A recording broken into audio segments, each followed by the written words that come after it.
कमियों की तरफ आकलन भी करना चाहिए। लेकिन यहाँ समीकरण बहुत महत्वपूर्ण है। समीकरण इस बार किसके पक्ष में बैठेंगे, ये जब उम्मीदवार आएंगे सामने उस पर भी है, दूसरी पार्टियों से क्या भीतर घात होता है या अपनी पार्टी में क्या भीतर घात होता है, ये बहुत मायने रखता है। लेकिन मेरा मानना यह है, खासकर जो राष्ट्रवादी सोच के हैं, राष्ट्र से बड़ा कोई नहीं होता, और जिस पार्टी ने आपको महत्वपूर्ण जगह दी, स्थान दिया, नाम दिया, उस पार्टी के साथ 100% वफादारी होनी। ये मेरा अपना मत है। ये आपका मत है, वो होना भी ऐसा चाहिए।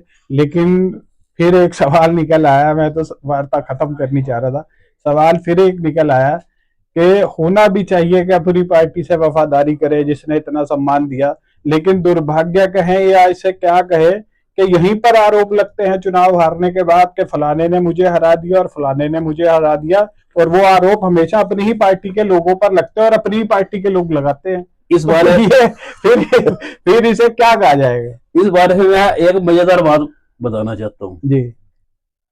एक बार मेरे किसी भाजपा के वरिष्ठ नेता से बात हुई, मैंने भी वो चुनाव में एक उम्मीदवार हरा था, मुझे भी ऐसा लगा कि उसे हरा दिया गया जी। तो उनका कहना था कि इसका मतलब वो उम्मीदवार बड़ा हो गया जिसने हरा दिया।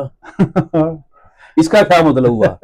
यहाँ पे जगदीप जी, मैं फिर आपको बता रहा हूँ, यहाँ पर सहारनपुर की जनता, जैसे मैंने बताया ना, उधर अद्भुत सोच रखते हैं, अद्भुत करते हैं। सहारनपुर का दूसरा समाज भी अद्भुत तरीके से वोटिंग करता है ना। यहाँ पे कोई किसी को है तो बड़े शब्द हो सकता है, किसी को बुरे भी लग जाए, यहाँ ना तो कोई किसी को हराने की क्षमता रखता है, यहाँ जिताने की रखता है। और ये जिन्हें मुखालता है, ये होना नहीं चाहिए, क्योंकि ये पार्टी हित में अच्छा नहीं होता। क्योंकि ये मैं फिर बता रहा, ये जो संसदीय या विधानसभा क्षेत्र है, नेक टू नेक है। यहाँ पे आप लोकसभा लड़ रहे हैं, मैं विधानसभा लड़ रहा हूँ।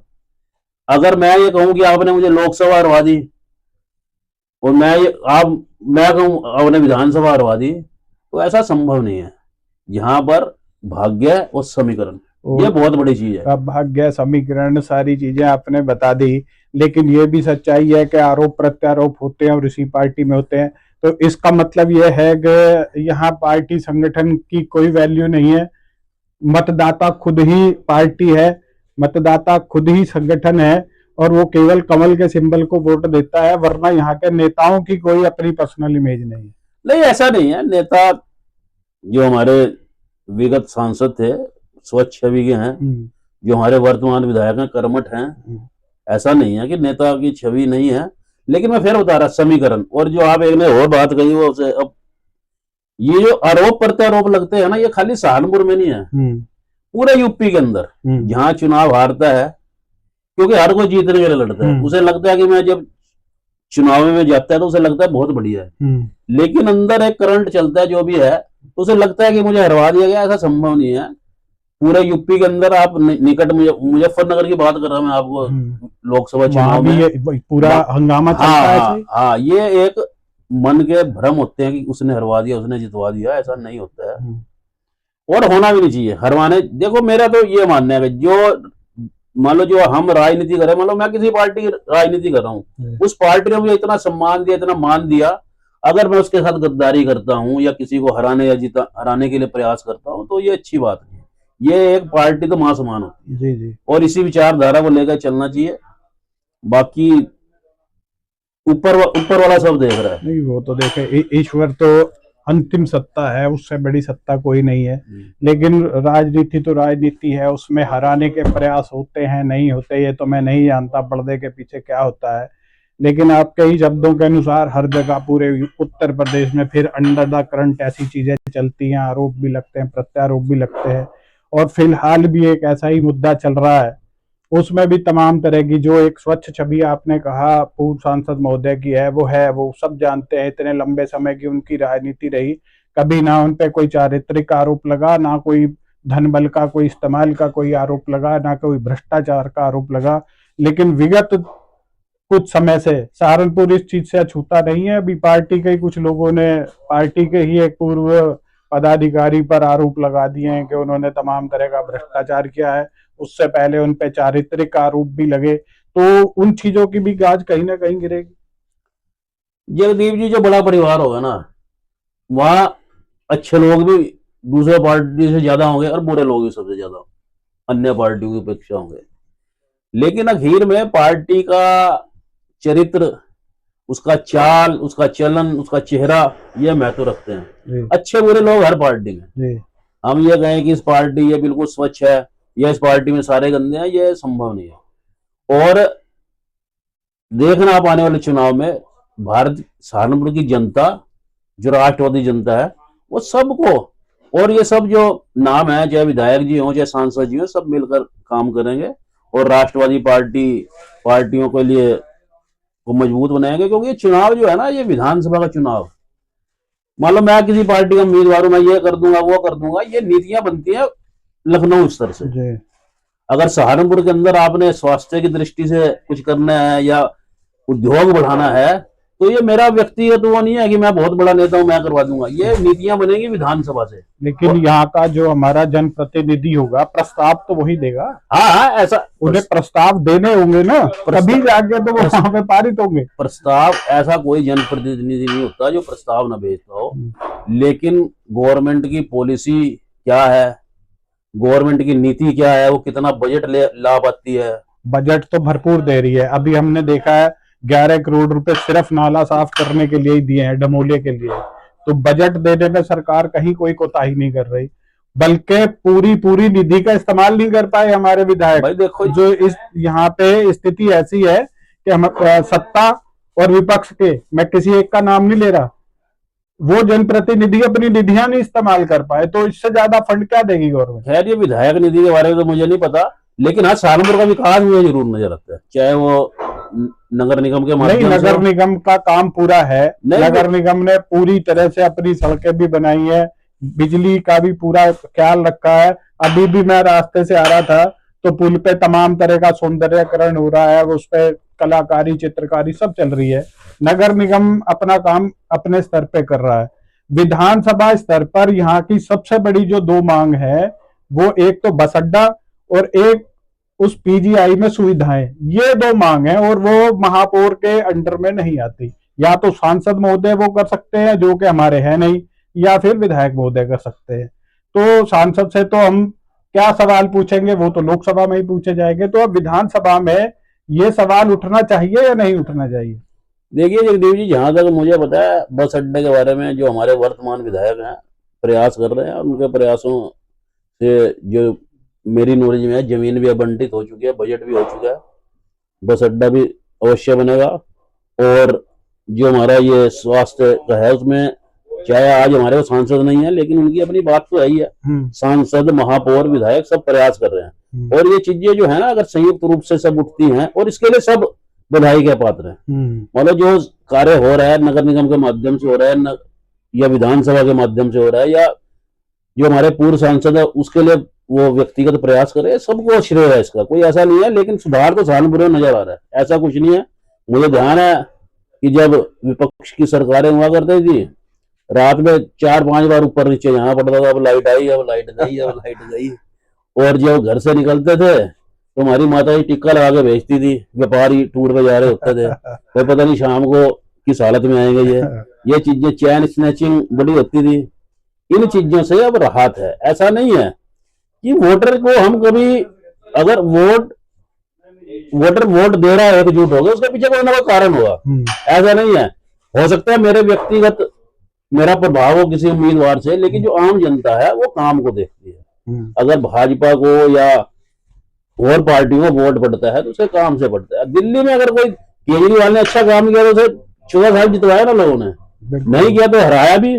जनता के जो रिजल्ट है, या जो जनता का जो रिजल्ट निकलता है, उस पर कभी संदेह नहीं कर रही। जनता बहुत समझदार होती है, उसे पता है मेरे लिए कौन हितकारी है, कौन अहितकारी है।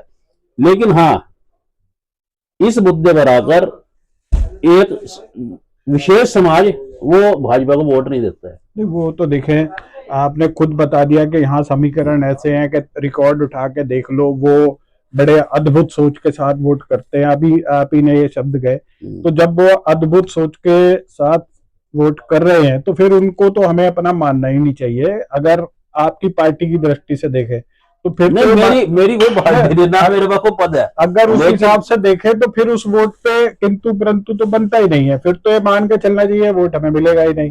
भाई राजनीति के अंदर ना मेरा भी मानना है, अगर मैं कभी, वैसे तो मेरी इच्छा है नहीं कि राजनीति के अंदर सदैव प्रयास करना चाहिए। कोई भी विरोधी है ना, जी। तो क्या पता कब ये मेरे साथ आ जाए।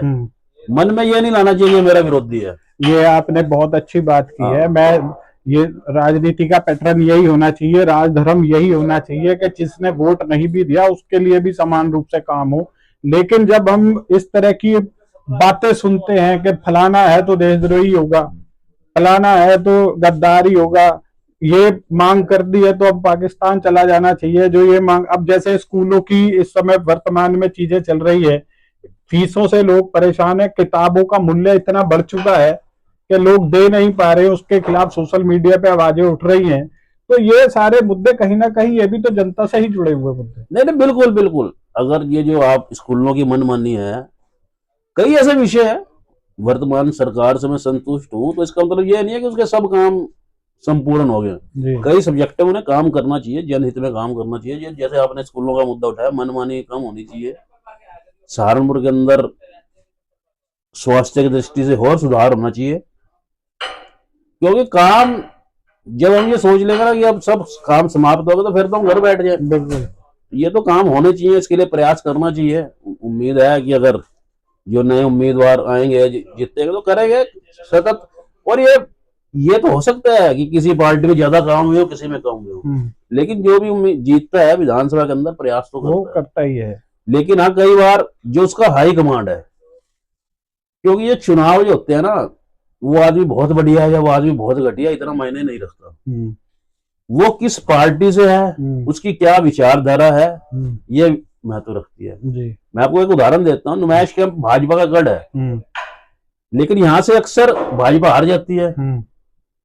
मेरा अपना मानना है कि उम्मीदवारों के चयन में शायद वो पूरा सही नहीं करती, या तो गुटबाजी आती है। नहीं, थोड़ा सा जीतते हैं लोग, जितवाते हैं, लेकिन नगर पार्षद के चुनाव में और विधानसभा के चुनाव में और लोकसभा के चुनाव में जमीन आसमान का फर्क होता है। और ये होना भी चाहिए, क्योंकि व्यक्ति का एक महत्व है, लेकिन जो असली रिजल्ट आएगा वो जिस पार्टी का है, वो उसकी क्या नीति है, वो कैसे बजट लाती है। मान लो उस योजनाओं में भ्रष्टाचार कम होता है तो गवर्नमेंट को काम करने का ज्यादा पैसा मिलता है। क्योंकि अब जैसे पुरानी बात है, आज हमारे आदरणीय प्रधानमंत्री थे राजीव गांधी जी, उन्होंने खुद एक बार लाल किले से कहा था कि मैं रुपया डालता हूँ तो 15 पैसे पहुंच जाए, 85% गायब हो जाते हैं। अगर गवर्नमेंट कोई सही अच्छी सरकार है, इस पे रोक लगा ले, तो वो 1 रुपए का 1 रुपया धरातल पे नजर आएगा और उससे काम ज्यादा होंगे। बस ये थोड़ा सा फर्क होता है पार्टी का। तो एक चीज और पूछ लेता हूँ, अभी आपने नुमाइश कैंप का उदाहरण दिया। नुमाइश कैंप में आपने कहा कि भाजपा के प्रत्याशी हार जाते हैं, उसके पीछे जातीय समीकरण और गुटबाजी ये सब होती है, तभी हारता है। अब मैं जानना चाह रहा हूँ, मान लो सहारनपुर विधानसभा से वैश्य समाज से प्रत्याशी मैदान में आ गया, तो क्या पंजाबी समाज फिर भी उसके साथ उसी तरह वोटिंग में सहयोग करेगा जैसे किसी पंजाबी प्रत्याशी के लिए करता है? देखिए, ये जो आपने सवाल पूछा ना, इसके लिए मैं थोड़ा सा आपको इतिहास, मतलब कि थोड़ा सा बताना चाहूंगा सहारनपुर की स्थिति। सहारनपुर पंजाबी बाहुल्य क्षेत्र है जी। और अगर इस क्षेत्र के अंदर, क्योंकि हर सरकार जातिगत नाम, कोई कहता है कि हम जाति की राजनीति नहीं करते, तो मैं कहता हूं वो गलत बोल रही है। क्योंकि चाहे प्रदेश स्तर से संगठन बने या बने, जातिगत समीकरण तो साथ ही है। तो उस दृष्टि से मेरा यह मानना है कि सहारनपुर के अंदर पंजाबी बहुल्य क्षेत्र है, और शायद यूपी, पूरे यूपी में शायद सबसे ज्यादा पंजाबी यही रहते हैं। कानपुर के बाद कानपुर नंबर कानपुर के बाद होगा, सही ऐसा होगा, नंबर 2 पे होगा। तो यहाँ पे जब जातिगत समीकरण सरकार साध ही रही है, तो यहाँ पे पंजाबी समाज का अधिकार बनता है, मेरा मानना यह है, और होना चाहिए, होना भी चाहिए। ठीक है, मैं आपकी बात और आपकी भावना को समझ रहा हूँ, होना भी चाहिए, आपकी डिमांड भी है, लेकिन अपवाद स्वरूप 1% के लिए मान लेते हैं, क्योंकि बाकी समाजों की भी सहभागिता है। अब वैश्य समाज भी ये कहता है कि हमारी वोट भी यहाँ 70,000 से ज्यादा वोट है इस विधानसभा में। अगर किसी परिस्थिति में उन्हीं समीकरणों के अनुसार जिनकी आप बात कर रहे हैं, क्योंकि होता यह है कि क्षेत्रीय समीकरण भी साधे जाते हैं कि इस क्षेत्र में इतने पंजाबी हो गए, इतने बनी हो गए, तो भैया आप तुम्हारा नंबर नहीं आता। इस हिसाब से अगर कुछ हो जाता है और यहाँ से किसी अन्य समाज का व्यक्ति लड़ता है जिसमें वैश्य समाज ही मुख्य समाज है, तो क्या स्थितियां बनेगी? देखिए, अब जो भारतीय जनता पार्टी है, जो आप जिस पर इशारा कर रहे हैं, वो सभी जातियों को लग सम्मान देती है, जी लेकिन कई बार चूक हो जाती है, कोई ऐसी दिक्कत वाली बात नहीं। लेकिन मैं फिर कहूंगा कि ये पंजाबी बाहुल्य सीट है, यहाँ से उम्मीदवार जो है जातिगत समीकरण को देखते हुए, क्योंकि सहारनपुर के अंदर 6 या 7 विधानसभा क्षेत्र हैं जी और आसपास भी हैं, तो ये एक जो प्रमुख है, यहाँ से थोड़ा सा समाज के भावनाओं का सम्मान होना होना चाहिए। चाहिए। तो मैं आपकी हर बात से संतुष्ट हुआ, आप भी, आशा है मेरी बातों से विनम्रता से उसका जवाब दिया है, तो मेरे भाव भी समझे होंगे आपने। आपने बहुत अच्छे से सहयोग किया। धन्यवाद करते हुए इस कार्यक्रम को समाप्त करता हूँ। प्रिय दर्शकों, इसी तरह से किसी अन्य हस्ती के साथ अगला पॉडकास्ट लेकर फिर हाजिर हूँगा। तब तक के लिए नमस्कार। सभी दर्शकों से